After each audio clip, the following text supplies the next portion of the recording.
Hello guys, welcome back to my YouTube channel കൂഫി with Karu. സ്ഥിരമുള്ളതുപോലെ ഞാൻ ഒറ്റയ്ക്കല്ല, കൂട്ടിന് ബാക്ക്ഗ്രൗണ്ട് ഡാൻസേഴ്സിനെ ഞാൻ കൊണ്ടുവന്നിട്ടുണ്ട് ഗായ്സ്. ഇന്ന് നമ്മൾ ഒരുങ്ങി സുന്ദരനും സുന്ദരിയായിട്ട് നമ്മളൊരു ട്രിപ്പ് പോവുകയാണ് ഗായ്സ്. എന്ത് ട്രിപ്പാണെന്നുള്ളത് ഞാൻ പിന്നെ കാണിച്ചു തരാം.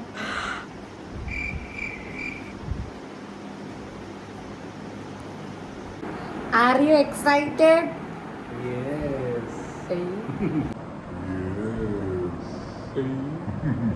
ഹായ് ഗായ്സ്, ഞാൻ പറഞ്ഞതുപോലെ നമ്മൾ 3 ആൾക്കാരും കൂടെ ആയിരുന്നു ഈ ട്രിപ്പ് പോകാൻ പ്ലാൻ ചെയ്തത്. പക്ഷേ ശുങ്കിക്ക് ചെറിയൊരു ചുമ.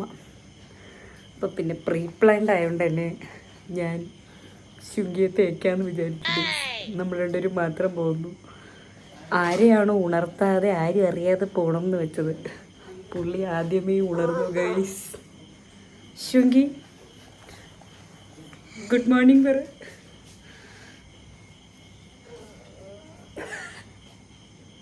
പിന്നെ ഞാൻ ജസ്റ്റ് ഒരു 2 days ട്രിപ്പ്, 2 days ഒന്നും പറയാൻ പറ്റില്ല, 1 day ട്രിപ്പ്. ഇന്ന് പോയി നാളെ വരുന്നു. അപ്പോൾ അതുകൊണ്ട് ഞാൻ വിചാരിച്ചു ശുങ്കിയെ കൊണ്ടുപോയി ശുങ്കിയെ ബുദ്ധിമുട്ടിക്കുണ്ടാകും.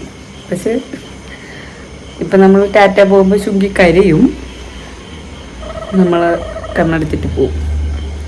ഇല്ല, ശരിക്കും പറഞ്ഞാൽ ഞാൻ 3 ആൾക്കാരും കൂടെ പോകാമെന്നാണ് വെച്ചത്. പക്ഷേ പുള്ളിക്ക് വയ്യ, അപ്പം കൊണ്ടുപോകാൻ പറ്റില്ല. ശുങ്കി ടാറ്റ.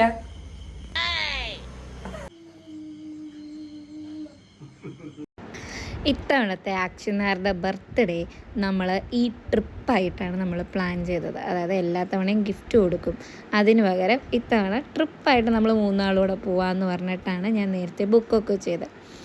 അതാ ഞങ്ങൾ എന്തായാലും ബുക്ക് ചെയ്തല്ലേ പോവാം. ഞാൻ അവിടെ കുറച്ച് സർപ്രൈസൊക്കെ അറേഞ്ച് ചെയ്ത് വെച്ചു ഗൈസ്. അപ്പോൾ പോയേ പറ്റൂ.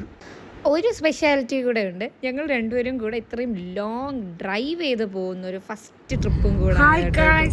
എല്ലാ തവണയും അക്സീറ്റേട്ടന് ബർത്ത്ഡേ ഗിഫ്റ്റ് ഞാൻ കൊടുക്കാറുണ്ട്. ഇത്തവണ ഒരു വെറൈറ്റി ബർത്ത്ഡേ ഗിഫ്റ്റ് എന്ന് വിചാരിച്ചിട്ടാണ് ഞാൻ ട്രിപ്പ് പ്ലാൻ ചെയ്തത്. പക്ഷേ എൻ്റെ ആദ്യത്തെ പ്ലാൻ എന്ന് പറഞ്ഞാൽ ട്രിപ്പ് എവിടെയാണ് ഡെസ്റ്റിനേഷൻ എന്ന് പറയാണ്ട് പുള്ളിനെ കൊണ്ടുപോകണം എന്നായിരുന്നു. പക്ഷേ ഇടയ്ക്കൊരു ദുരൂഹ സാഹചര്യത്തിൽ എനിക്കത് പറയേണ്ടി വന്നു. പക്ഷേ അത്രയൊക്കെ ഉള്ളൂ. നമ്മൾ പോയിട്ട് ബാക്കി വിശേഷങ്ങൾ കാണാം ഗൈസ്. ബൈ ബൈ പറ, ബൈ പറ. ഞാൻ പറഞ്ഞതുപോലെ നമ്മുടെ സർപ്രൈസ് ഡെസ്റ്റിനേഷൻ എന്ന് പറയുന്നത് തേക്കടിയായിരുന്നു. തേക്കടിയിലേക്ക് ഒരു 2 day ട്രിപ്പ് അതന്നായിരുന്നു ഞാൻ പ്ലാൻ ചെയ്തത്. വെളുപ്പിന് ഒരു 5 മണിക്ക് ഞങ്ങൾ യാത്ര സ്റ്റാർട്ട് ചെയ്തു. ഒരു 7 മണി 7:30 ആയപ്പോഴത്തേക്കും എനിക്ക് വിശക്കാൻ തുടങ്ങിയതുകൊണ്ട് ഞങ്ങൾ 7:30 ബ്രേക്ക്ഫാസ്റ്റ് കഴിക്കാൻ കയറി ഗൈസ്. പോകുന്ന വഴി ആര്യാനിവാസിലാണ് കയറിയത്. ഇത് ആയൂര് കഴിഞ്ഞിട്ടുള്ള കടയാണ് കേട്ടോ. നല്ല ഫുഡായിരുന്നു അവിടുന്ന് കപ്പലണ്ടി മുട്ടായി മേടിച്ചിട്ടാണ് ഞങ്ങൾ തിരിച്ച് വീണ്ടും യാത്ര സ്റ്റാർട്ട് ചെയ്തത്. ബ്രേക്ക്ഫാസ്റ്റ് കഴിച്ച് എനർജി കയറിയപ്പോൾ പിന്നെ ഞാൻ എൻ്റെ ചേട്ടനോട് പറഞ്ഞു, വണ്ടി ഇങ്ങ് തരൂ ഗൈസ്, ഞാൻ ഓടിച്ചോളാം. അങ്ങനെ അവിടെ നിന്ന് ഞാനാണ് പിന്നെ വണ്ടി എടുത്തത്.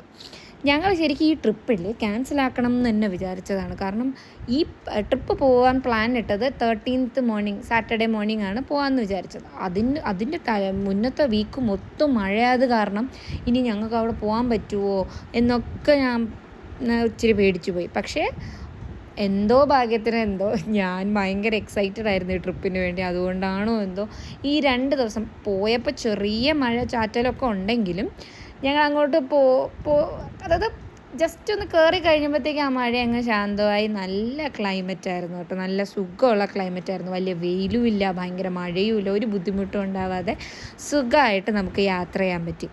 പിന്നെ ഞങ്ങൾ ആക്ച്വലി ഇതേപോലൊരു ലോങ് ട്രിപ്പാണ് കല്യാണം കഴിഞ്ഞ സമയത്ത് വയനാടേക്ക് പോകണം എന്ന് വിചാരിച്ചത്.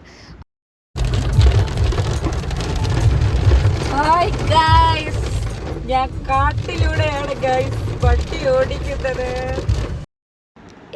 എരുമേലി റൂട്ടിൽ കൂടെയാണ് ഞങ്ങൾ പോയത്.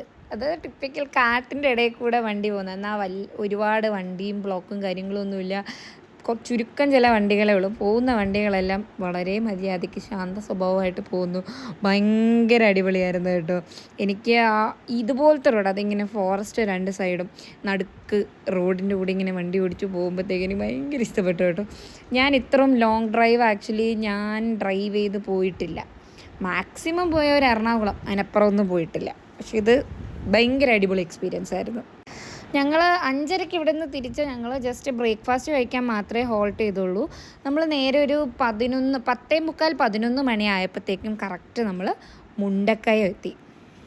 ഗൈസ്, നമ്മൾ വണ്ടി ഓടിച്ച് നേരെ മുണ്ടക്കയം എത്തിയിട്ടുണ്ട്. മുണ്ടക്കയം എത്തിയിട്ട് ഇപ്പോഴത്തേക്കും നമ്മൾ ഒത്തിരി നേരം ഡ്രൈവ് ചെയ്തതുകൊണ്ട് നമ്മൾ വിചാരിച്ചു എന്തെങ്കിലും സ്നാക്സ് എന്തെങ്കിലും കഴിച്ചിട്ട് പോകാം. ഞാനൊരു അടിപൊളി വ്യൂ കാണിച്ചു തരാം.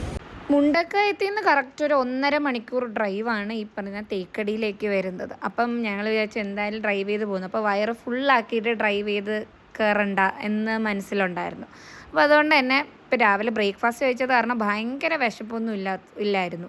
അപ്പോൾ ഞങ്ങൾ ജസ്റ്റ് ലൈറ്റായിട്ട് സ്നാക്സൊക്കെ മേടിച്ച് കുറച്ച് ജ്യൂസൊക്കെ മേടിച്ച് കുടിച്ചിട്ട് അവിടെ നിന്ന് നേരെ ഹെയർ പിന്ന് കയറി.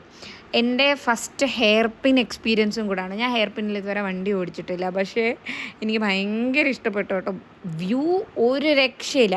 ഈ പോകുന്ന റൂട്ടിലെന്ന് പറയുമ്പോഴത്തേക്കും ലെഫ്റ്റ് സൈഡ് ഈ കാണുന്ന കണക്ക് ഗ്രീനറി, ഇങ്ങനെ വീട്, ചില കുട്ടി കുട്ടി വീടൊക്കെ സൈഡിലുണ്ട്. റൈറ്റ് സൈഡ് എന്ന് പറയുമ്പം എക്സ്ട്രീമായിട്ട് നമുക്ക് ഭയങ്കര മല, പിന്നെ മലയുടെ മുകളിൽ മിസ്റ്റ്, അങ്ങനെ ഭയങ്കര വ്യൂ ആയിരുന്നു കേട്ടോ. ഈ സമയത്ത് നമ്മൾ ആക്ച്വലി ഞാൻ ഈ കല്യാണം ആലോചിച്ചപ്പം മുതലുള്ള കാര്യങ്ങൾ ഞങ്ങളിങ്ങനെ സംസാരിച്ചുകൊണ്ടിരിക്കുകയാണ്. ഈ 2 കൊല്ലം നമ്മൾ ഇങ്ങനെ പല തവണയായിട്ട് അടിയുണ്ടാക്കിയിട്ടുണ്ട്, ഭയങ്കര സ്നേഹം തോന്നിയിട്ടുണ്ട്, സങ്കടം തോന്നിയിട്ടുണ്ട്. ഈ റൂട്ടിലൂടെ എല്ലാം നമ്മളിങ്ങനെ സംസാരിച്ച് യാത്ര ചെയ്യണം. അപ്പോൾ ഈ സമയത്ത് എന്താ തോന്നിയത്, ആ സമയത്ത് ഞാൻ പറഞ്ഞപ്പോൾ എന്താ തോന്നിയത്, എനിക്കെന്താ തോന്നിയത്, നമ്മൾ നല്ലോണം സംസാരിച്ച് ഈ യാത്ര ഭയങ്കര എനിക്ക് കുറച്ചുകൂടെ ഇമോഷണലി കണക്ട് ചെയ്യാൻ പറ്റുന്ന ഒരു ട്രിപ്പായിരുന്നു. എൻ്റെ ചേട്ടൻ ബ്ലൈൻഡ് അല്ല ഗൈസ്, എൻ്റെ ചേട്ടൻ്റെ സ്റ്റൈലാണത്.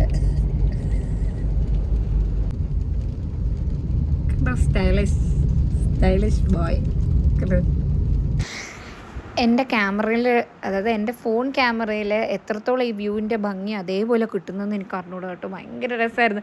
ലിറ്ററലി ഞാൻ ഗ്ലാസ്സൊക്കെ തുറന്നിട്ടിട്ട് ഇങ്ങനെ ആഘോഷിച്ച് പോകുമായിരുന്നു. എൻ്റെ മനസ്സിലാണെങ്കിൽ ബാക്ക്ഗ്രൗണ്ട് മ്യൂസിക് മറ്റേ കോടമഞ്ഞിൽ ഓഹോ താഴ്വരയിൽ ആ പാട്ട് ഇങ്ങനെ വന്ന് ഭയങ്കര വൈബായിരുന്നു. എനിക്ക് ഭയങ്കര ഇഷ്ടപ്പെട്ടായിരുന്നു. പൊതുവേ ഉണ്ടല്ലോ, ഞങ്ങൾ രണ്ടുപേരും അടുത്തറിയുന്ന എല്ലാവർക്കും മനസ്സിലാവും, ഞാൻ പറഞ്ഞാൽ എക്സ്ട്രീം എക്സ്ട്രോവേർട്ടാണ്, പുള്ളി എക്സ്ട്രീം ഇൻട്രോവേർട്ടാണ്. എക്സ്ട്രോവേർട്ട് ആവും കംഫർട്ടബിൾ ആയിട്ടുള്ള ആൾക്കാരുടെ മുന്നിൽ മാത്രമേ ഉള്ളൂ. ഇപ്പോൾ പെട്ടെന്ന് ഇങ്ങനെ ആൾക്കാരെ കണ്ടിട്ട് സംസാരിക്കുക, സോഷ്യലൈസ് ആവുക, അതൊക്കെ പുള്ളിക്ക് കുറച്ച് ബാക്ക്വേർഡാണ്. ഇപ്പം ക്യാമറയിൽ നോക്കി സംസാരിക്കുക. ഇപ്പം ഞാനൊക്കെ എന്ന് പറയുമ്പോഴത്തേക്ക് എനിക്കിപ്പോൾ ചുമ്മാ ഒരു 10 പേരുടെ ഇടയിൽ കൊണ്ട് നിർത്തിയാൽ എനിക്കിങ്ങനെ ആൾക്കാരുടെ ഇടയിൽ സംസാരിക്കാൻ ഭയങ്കര ഇഷ്ടമുള്ള ടൈപ്പാണ്. അപ്പോൾ പുള്ളി ഒരു കാര്യത്തിലൊക്കെ എനിക്ക് തോന്നിയിട്ടുണ്ട്. കാരണം പലപ്പോഴും ഞാനിങ്ങനെ കത്തി അടിച്ചാലും പുള്ളി ഇങ്ങനെ ആസ്വദിച്ച് കേൾക്കും. എന്തേലും പറ, ഞാൻ കേൾക്കട്ടെ, എന്തേലും പറയാം. അപ്പം ഞാൻ ഈ വർത്താനം പറയുന്നത് ഇത്രയും ഇഷ്ടപ്പെട്ട് ലിസൺ ചെയ്യുന്ന ഒരാളെ എനിക്ക് കിട്ടിയതില്ലേ ഇപ്പോൾ ആക്ച്വലി ഞാൻ ഫോർച്ചുനേറ്റ് ആണെന്നേ പറയാൻ പറ്റൂ. നമ്മൾ ആദ്യം പോകുന്ന ഡെസ്റ്റിനേഷൻ പെരിയാർ ലേക്ക് സൈഡിലുള്ള ഒരു ബോട്ടിംഗ് പോയിന്റിലേക്കാണ്. എക്സാക്ട് നെയിം എനിക്ക് അറിഞ്ഞുകൂടാ. അവിടേക്ക് നമ്മൾ എത്താൻ ഇനി 32 മിനിറ്റ്സ്, 17 കിലോമീറ്റേഴ്സ് നമ്മളിപ്പോൾ എത്തും ഗൈസ്. വണ്ടി ഓവർ സ്പീഡിൽ ഓട്ടിച്ചതുകൊണ്ട് എനിക്ക് വണ്ടി തരുന്നില്ല ഗൈസ്. ഞങ്ങൾ പെരിയാർ തേക്കടി ടൈഗർ റിസർവിൻ്റെ അവിടെ എത്തിയത് ഏകദേശം 12:30 ആയപ്പോഴാണ്. ഞങ്ങളുടെ ബോട്ടിംഗ് സ്ലോട്ട് വന്നിട്ട് 3:30 ആയിരുന്നു. അപ്പോൾ 2 മണിക്കൂർ നമ്മൾ എന്ത് ചെയ്യും എന്ന് ആലോചിച്ച് വിഷമിച്ചിരുന്നപ്പോഴാണ് അടുത്തിരുന്നൊരു ഓട്ടോ ചേട്ടൻ പറഞ്ഞു, ഇവിടെ തൊട്ടടുത്ത് ആന സവാരി ഉണ്ട്, ട്രൈ ചെയ്ത് നോക്കാൻ പറഞ്ഞു. അങ്ങനെയാണ് ഓക്കെ, എന്തുകൊണ്ട് നമുക്ക് ചെയ്തുകൂടാ, 2 മണിക്കൂർ വെറുതെ ഇരിക്കല്ലേ എന്ന് പറഞ്ഞിട്ട് പോയത്.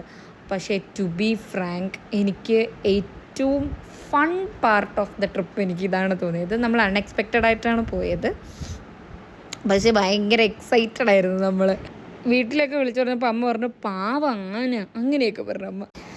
അവിടെ നമ്മൾ ടിക്കറ്റ് എടുത്തിട്ട് നമ്മളെ നമ്പർ തരും, ഒരു നമ്പർ തരും. ആ സ്ലോട്ട് നമ്പർ വിളിക്കുന്നത് വരെ നമ്മൾ വെയിറ്റ് ചെയ്യണം. അപ്പം നമുക്കുള്ള ആന വരും. നമുക്ക് വന്ന ആനേൻ്റെ പേര് കാവേരി എന്നാണ്. പുള്ളിക്കാരി ആസാമുകാരിയാണ്. പുള്ളിക്കാരിക്ക് 24 വയസ്സുണ്ട്. 24 വയസ്സുള്ള ഒരു ചെറുപ്പക്കാരിയാണ് കാവേരി. അപ്പോൾ എനിക്ക് ഭയങ്കര ഇഷ്ടപ്പെട്ടു കേട്ടോ. ഹൈറ്റിലാണ്, എനിക്ക് നല്ല പേടിയാണെന്നെങ്കിലുണ്ടെങ്കിലും ഞാൻ ഭയങ്കര എക്സൈറ്റഡ് ആയിരുന്നു. ആ സമയത്ത് അവിടെ ഇരുന്നിട്ടാണ് ഞാൻ എപ്പോഴും ആലോചിക്കുന്നത്, നമ്മൾ ഉത്സവത്തിനൊക്കെ എഴുന്നള്ളത്ത് വരില്ലേ, അപ്പോൾ ആനയുടെ മണ്ടയിലിരിക്കുന്ന പോറ്റിയൊക്കെ എത്ര നേരം എൻ്റെ മണ്ടയിൽ ഇരിക്കുമല്ലേ. ഇവിടെ ആകുമ്പോൾ നമുക്ക് പിടിക്കാനൊക്കെ സ്ഥലമുണ്ട്. പുള്ളിക്കാണെങ്കിൽ അങ്ങനെയല്ല, പുള്ളി ഭഗവാനെയും പിടിച്ചിട്ടല്ലേ അവിടെ ഇരിക്കുന്നത്. അപ്പം ഞാൻ അതൊക്കെ ആലോചിച്ചു കേട്ടോ. എനിക്ക് ആ ഒരു ഫീലൊക്കെ നമ്മുടെ മനസ്സിൽ മറ്റേ പട്ടാഭിഷേകം ആ പാട്ടൊക്കെ ഇങ്ങനെ വന്നുകൊണ്ടിരുന്നു. ഭയങ്കര ഫണ്ണുള്ള പാർട്ടായിരുന്നു കേട്ടോ. പിന്നെ ഇത് കഴിയുമ്പോൾ നമുക്ക് ഒരു ബാസ്ക്കറ്റിൽ കുറച്ച് ഫ്രൂട്ട്സും പഴമൊക്കെ തരും. നമ്മളെ കൊണ്ടുപോയ ആന ആരാണോ നമുക്ക് ആനയ്ക്ക് ഫീഡ് ചെയ്തിട്ട് വരാം. അത് നല്ലതായിരുന്നു കേട്ടോ. നമുക്ക് കിട്ടിയത് വാട്ടർ മെലണും പഴമായിരുന്നു. അപ്പോൾ അത് ആനയ്ക്ക് ഭയങ്കര ഇഷ്ടപ്പെട്ടു, നമ്മൾ കൊടുത്തു. ആന സവാരി കഴിഞ്ഞിട്ട് നമ്മൾ നേരെ ചെന്നത് സ്പൈസ് ഫാമിലേക്കാണ്. സ്പൈസ് ഫാമിൽ 100-ൽ പരം ഔഷധ ഗുണങ്ങളുള്ള ഒത്തിരി പ്ലാന്റ്സ് ഉണ്ടായിരുന്നു. അത് ഇവരുടെ ഫാക്ടറി തന്നെ ഇവർ ആ പ്ലാന്റ്സ് വെച്ചുണ്ടാക്കുന്ന ഒത്തിരി മരുന്നുകളും അവിടെ ഉണ്ട്. ഈ കാണുന്ന പ്ലാന്റ് എന്താണെന്ന് മനസ്സിലായോ? ഏലക്കായാണ്. ഇത് ശരിക്കും ഞാൻ പ്ലാന്റിലിരുന്ന് കാണുന്നത് ആദ്യമായിട്ടാണ്. ഇതുപോലെ ഒത്തിരി സ്പൈസസ് നമുക്ക് അവിടെ കാണാൻ പറ്റും. അപ്പോൾ അവിടെ നിന്ന് നേരെ നമ്മൾ നമ്മുടെ ലേക്ക് ബോട്ടിംഗ് പോയിൻറ്റിൻ്റെ അവിടെ, അതായത് പെരിയാർ ലേക്ക് ബോട്ടിംഗ് പോയിൻറ്റിൻ്റെ അവിടെ എത്തി. നമ്മളെ അവിടെ ഒരു കിടക്കുന്ന ബസ്സിൽ കാട്ടിനകത്തൂടെ യാത്ര ചെയ്തിട്ട് കൊണ്ടുവന്നു. ഞങ്ങൾ കാട്ടിനകത്ത് പോവുകയാണ്. ഞങ്ങളെപ്പോലെ തന്നെ ആ വണ്ടിയിലുള്ള കുഞ്ഞു കുട്ടികൾ മുതൽ വലിയ ആൾക്കാർ വരെ ഭയങ്കര എക്സൈറ്റഡ് ആയിരുന്നു. നമ്മൾ 2 സൈഡിലായിട്ട് പല അനിമൽസിനെയും നമുക്ക് കാണാൻ പറ്റും. ഭാഗ്യമുണ്ടെങ്കിൽ വൈൽഡ് അനിമൽ സിംഹത്തിനെയൊക്കെ കാണാൻ പറ്റും എന്നൊക്കെ പറഞ്ഞെങ്കിലും നമ്മൾ അതിനെയൊന്നും കണ്ടില്ല. മലയണ്ണാൻ, പിന്നെ ഈ മ്ലാവ് എന്ന് പറയുന്നൊരു, അതായത് ഡിയറിൻ്റെ ഒരു വലിയ വൈൽഡ് വേർഷൻ. അങ്ങനെ നമ്മൾ ചെന്ന് കാണുന്നൊരു വ്യൂ ആണിത്. അമ്മേ എന്തൊരു ഭംഗിയാണെന്നറിയാമോ! നമ്മളിങ്ങനെ നമ്മൾ ഫിലിമിലൊക്കെ കാണുന്ന അതേ രീതി, ഭയങ്കര രസമായിരുന്നു. അപ്പോൾ നമ്മൾ ഓൺലൈനിൽ ടിക്കറ്റ് ബുക്ക് ചെയ്തിട്ടുണ്ടായിരുന്നത് കൊണ്ട് തന്നെ നമ്മൾ നേരെ ടിക്കറ്റ് കൗണ്ടറിൽ ചെന്നിട്ട് നമ്മൾ ടിക്കറ്റിൻ്റെ ഒരു ഹാർഡ് കോപ്പി എടുക്കണം. ഒന്നുകിൽ നമ്മൾ പ്രിൻ്റ് എടുത്തിട്ട് കൊണ്ടുപോകാം. ഞാൻ പ്രിൻ്റ് എടുക്കാൻ വിട്ടുപോയി. അപ്പോൾ അവരുടെ അടുത്ത് ചോദിച്ചാൽ അവർ നമുക്ക് തരുകയും ചെയ്യും. എന്നിട്ട് നമ്മൾ നേരെ നമുക്ക് അവിടെ ഓരോ ബോട്ടിനും പേരുണ്ട്. ഇപ്പം നമുക്ക് അസൈൻ ചെയ്തിരുന്ന ബോട്ട് എന്ന് പറയുമ്പം ജലജ്യോതി ആണ്. ജലജ്യോതി എന്ന് പേരുള്ള ഒരു ബോട്ടാണ് നമുക്ക് അസൈൻ ചെയ്തിരുന്നത്. അപ്പം നമ്മളിങ്ങനെ നടന്ന് ബോട്ടിനകത്ത് പോകും. നമുക്ക് പറഞ്ഞു വെച്ചിരുന്ന സീറ്റൊക്കെ ഉണ്ട്. പിന്നെ ഇത് കണ്ടോ നിങ്ങൾ, ഞാൻ ശങ്കുടൂനെ കൊണ്ടുപോകാൻ വേണ്ടി ഞാൻ ബുക്ക് ചെയ്തിട്ടൊക്കെ ഉണ്ടായിരുന്നില്ലേ, അപ്പോൾ ശങ്കുടൂനും ഒരു ലൈഫ് ജാക്കറ്റ് എൻ്റെ സീറ്റിൽ അവർ വച്ചിട്ടുണ്ടായിരുന്നു. ഭയങ്കര ക്യൂട്ടായിട്ട് ആ ഒരു മൊമെൻറ്റിൽ ഞാൻ ശങ്കുടൂനെ മിസ് ചെയ്തു. പക്ഷേ ഞാൻ കൊണ്ടുവന്നിരുന്നെങ്കിലും ശങ്കുടൂന് ഇത് എൻജോയ് ചെയ്യാൻ പറ്റൂലായിരുന്നു. കാരണം ഈ 6 മണിക്കൂറുള്ള കാറ് യാത്ര ശങ്കുടു ഒട്ടും ഇരിക്കില്ല. ശങ്കുടു അത്രയ്ക്കുള്ള പേഷ്യൻസ് ഇല്ല. കാരണം ശങ്കുടു ഇപ്പോൾ ഓടി നടക്കുന്ന പ്രായമായതുകൊണ്ട് തന്നെ ശങ്കുടു ഒരിടത്ത് അടങ്ങിയിരിക്കുന്നത് ചുരുക്കമായിരിക്കും. ഈ ബോട്ട് യാത്ര ഏകദേശം 1.5-2 മണിക്കൂറുണ്ടായിരുന്നു കേട്ടോ. നമ്മളവിടെ ഭയങ്കര പീസ്ഫുള്ളായിട്ട് എൻജോയ് ചെയ്തു. ബിക്കോസ് ഞാൻ പറയാം, ഇപ്പം ഞാൻ വീഡിയോ എടുക്കുന്നു, ഫോട്ടോ എടുക്കുന്നു എല്ലാം ആണെങ്കിലും നമ്മൾക്ക് ഈ ബോട്ടിങ് പോകുന്ന ഏരിയയിൽ റേഞ്ചില്ല. അപ്പം ഞങ്ങൾക്ക് ഫോണേ ഉപയോഗിക്കാൻ പറ്റില്ല. We were lost in nature എന്നൊക്കെ പറയില്ലേ, ആ ഒരു സെറ്റപ്പായിരുന്നു. ഭയങ്കര രസമായിരുന്നു കേട്ടോ. കാം ആൻഡ് പീസ്ഫുൾ ആയിട്ടുള്ള യാത്ര. അവർ പതുക്കെ എല്ലാ കാഴ്ചയും കാണിച്ചാണ് കൊണ്ടുപോകുന്നത്. നമ്മളെ 2 സൈഡിൽ നിന്നും തണുത്ത കാറ്റും ആ ഒരു ക്ലൈമറ്റും. മഴയൊന്നും വലിയ മഴയില്ല, ഭയങ്കര വെയിലില്ല. എന്താ ആ ക്ലൈമറ്റിനെ പറ്റി പറയേണ്ടതെന്ന് ചോദിച്ചാൽ എനിക്കറിയില്ല. ഭയങ്കര നല്ലതായിരുന്നു.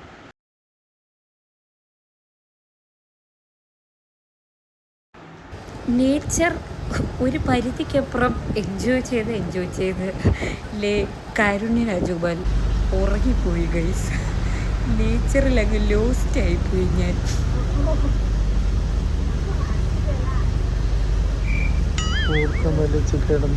ട്രിപ്പ് കൊണ്ടുവന്നിട്ട് ഒരു 5 മിനിറ്റ് പവർ നാപ്പ് എടുത്തെങ്കിലും തിരിച്ച് പൂർവാധികം ശക്തിയോടെ Karunya Rajagopal is back guys. Hello guys, നമ്മൾ ബോട്ടിങ് കഴിഞ്ഞു. ഭയങ്കര ടയേർഡായിട്ടു. നമ്മൾ നേരെ നമ്മുടെ റിസോർട്ടിലേക്ക് പോവാണ്. ഇവിടെ ഞാൻ ബുക്ക് ചെയ്തത് സെറി ഹൊറൈസൺ എന്ന് പറഞ്ഞിട്ടൊരു റിസോർട്ടാണ്. അവിടേക്കാണ് നമ്മൾ പോകുന്നത്. എത്താറായി, ഏകദേശം ഒരു 6 മിനിറ്റ്സിൽ നമ്മൾ അവിടെ എത്തും. അപ്പോൾ അവിടെ എത്തിയിട്ട് ബാക്കി കാണാം. Guys, are you excited? Okay, thanks. Boating ഇഷ്ടപ്പെട്ട? ഇടയ്ക്ക് ഞാൻ ഉറങ്ങിപ്പോയി ഗൈസ് ബോട്ടിങ്ങിൻ്റെ ഇടയ്ക്ക്. പക്ഷേ നമ്മുടെ അൾട്ടിമേറ്റ് എയിം എന്താണ്? ബർത്ത്ഡേ ബോയിനെ എൻജോയ് ചെയ്യിപ്പിക്കുക എന്നാണ്. ബർത്ത്ഡേ ബോയ് ഫുള്ള് ഉണർന്നിരുന്ന് ഫുൾ കണ്ടു. ഞാനൊരു 5 മിനിറ്റ് ഒരു നാപ്പ് എടുത്തു.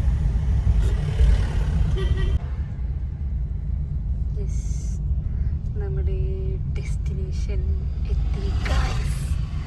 Serine horizon. ഇവിടെ റൂം ബുക്ക് ചെയ്യുന്നതിനും ബോട്ടിങ്ങിന് പ്രീ ബുക്ക് ചെയ്യുന്നതിനും ദ ഹോൾ ഐറ്റിനറി പ്ലാൻ ചെയ്ത് തരുന്നതിനും എന്നെ ഹെൽപ്പ് ചെയ്തത് ട്രാവെക്സിയ എന്ന് പറഞ്ഞൊരു ട്രാവൽ പാർട്ട്ണറാണ്. അത് നടത്തുന്നത് ഞങ്ങളുടെ ഒരു ഫ്രണ്ടാണ്, പ്രിയശേട്ടനാണ് ഫുള്ളി ഇതിൻ്റെ ബിഹൈൻഡ് നിന്നത്. അപ്പോൾ നമുക്ക് പേയ്മെൻറ്റ് മാത്രം ചെയ്താൽ മതി, ബാക്കി എല്ലാം പുള്ളി അറേഞ്ച് ചെയ്തിട്ടുണ്ടായിരുന്നു.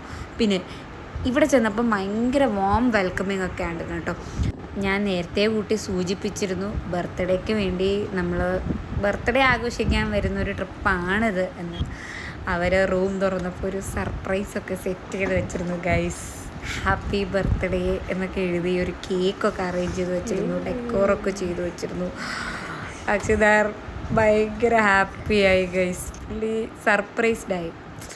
എനിക്കും ഭയങ്കര സന്തോഷമായി. ഞാൻ ഇങ്ങനെയൊക്കെ ഒരാൾക്ക് സർപ്രൈസൊക്കെ കൊടുക്കുന്നത് ആദ്യമായിട്ടാണ്. എൻ്റെ ബെസ്റ്റ് ഫ്രണ്ട്സിനൊക്കെ അറിയാം, പൊതുവേ എനിക്ക് സർപ്രൈസ് കീപ്പ് ചെയ്യാൻ പറ്റാത്തൊരാളാണ് ഞാൻ. സർപ്രൈസ് അവർക്ക് കൊടുക്കുക, ഗിഫ്റ്റൊക്കെ മേടിച്ച് വെച്ചിട്ട് അവരെ തന്നെ ഞാൻ വിളിച്ചു പറയും എൻ്റെ കയ്യിൽ സർപ്രൈസും ഉണ്ട് എന്നൊക്കെ ഞാൻ പറയും. അങ്ങനെ അക്ഷിനാറുടെ ബർത്ത്ഡേ ഞങ്ങൾ തേക്കടിയിൽ ആഘോഷിച്ചു ഗൈസ്. കേക്കിൽ ഞാൻ എഴുതിയിരുന്നത് ഹാപ്പി ബർത്ത്ഡേ താടി നായർ എന്നാണ്. അത് വായിച്ച അക്ഷിതാർക്ക് ചിരിയും വന്നു. പക്ഷെ അത് ഭയങ്കര ക്യൂട്ട് മൊമെൻ്റ് ആയിരുന്നു. ഇത് അറേഞ്ച് ചെയ്യാൻ വേണ്ടിയിട്ട് സഹായിച്ച പ്രിയശേട്ടന് ഭയങ്കര താങ്ക് യു. എടുത്തു പറയേണ്ടത് അവിടുത്തെ സ്റ്റാഫ് എല്ലാവരും ഭയങ്കര സപ്പോർട്ടീവ്, ഭയങ്കര കെയറിങ് ഒക്കെ ആയിരുന്നു. അതായത് നമ്മൾ ചെല്ലുമ്പോൾ തന്നെ വാമായിട്ട് വെൽക്കം ചെയ്യുക, നമുക്കുള്ള ഒരു ബുദ്ധിമുട്ടും ഉണ്ടാവാതെ നമുക്ക് എല്ലാം ഹെൽപ്പ് ചെയ്യുക, ഇതെല്ലാം. അങ്ങനെ പുള്ളിയാണ് ഞങ്ങൾക്ക് വീഡിയോ ഒക്കെ എടുത്തു തന്നത്. ഹലോ ഗായ്സ്, ഞാനിത് സ്വിമ്മിങ് പൂൾ അറ്റയറിലേക്ക് മാറി ഗായ്സ്. ഇവിടെ കിടിലം പൂളുണ്ടെന്നാണ് കേട്ടത്. നമുക്ക് എക്സൈറ്റഡ് ആയിട്ട് പോയെങ്കിലും പൂളിൽ വെള്ളം ഭയങ്കര തണുപ്പായിരുന്നു ഗൈസ്. നമ്മൾ 10 മിനിറ്റ് കുറച്ച് നേരം നിന്നിട്ടിങ്ങ് വന്നു. എന്നിട്ട് കുളിച്ചിട്ട് നമ്മൾ വേഗം ഫുഡ് കഴിക്കാൻ പോയി. ബാക്കി വിശേഷങ്ങൾ ഞാൻ പാർട്ട് 2 ആയിട്ട് അപ്ലോഡ് ചെയ്യാം, കാരണം ഭയങ്കര ലെങ്തി വീഡിയോ ആയി പോവും. അപ്പോൾ ഈ വീഡിയോ ഇഷ്ടപ്പെട്ടിട്ടുണ്ടെങ്കിൽ do like, share and subscribe and do support guys. Tata.